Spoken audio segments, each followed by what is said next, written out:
En fait, les femmes sont de très bonnes gestionnaires de l'argent et elles le font depuis très longtemps. Seulement, l'histoire leur a laissé parfois la place et parfois a repris la délégation qui leur avait été donnée. C'est le cas en particulier quand il y avait des guerres.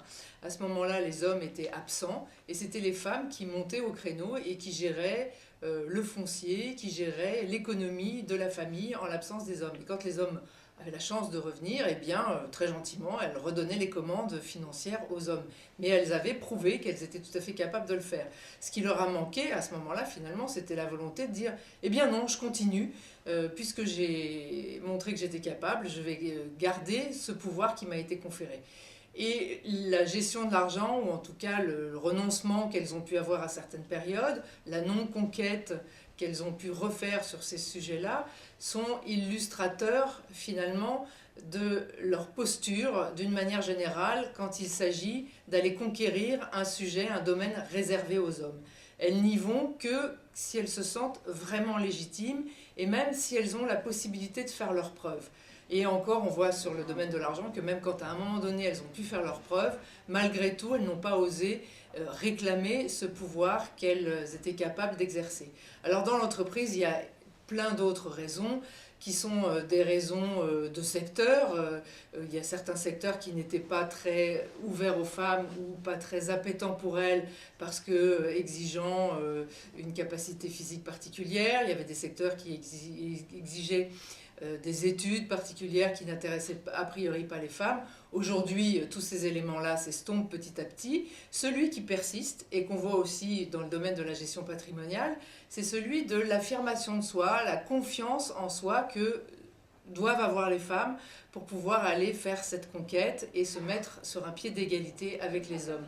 Et en ce qui concerne l'argent au niveau de la rémunération dans l'entreprise, les hommes ont tendance à passer les premiers pour aller demander des augmentations de salaire que les femmes ne vont pas oser demander. Elles vont même attendre qu'on vienne leur proposer une rémunération qu'elles estiment à la juste valeur de ce qu'elles méritent.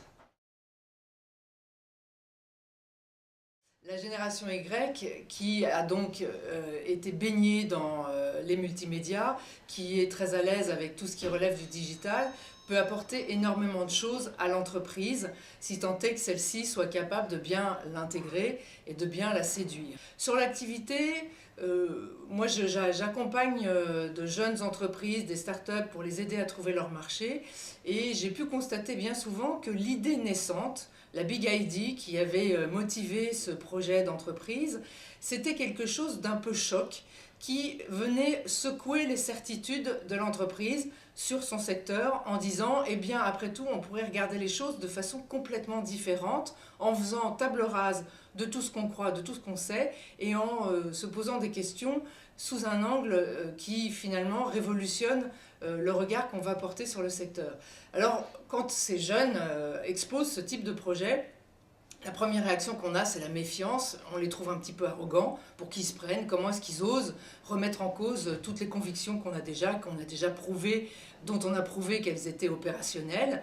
Pour qui se prennent-ils et quelles leçons ont-ils à nous donner? Puis si on s'attarde un tout petit peu sur la façon dont ils expriment, dont ils exposent leurs idées, on se rend compte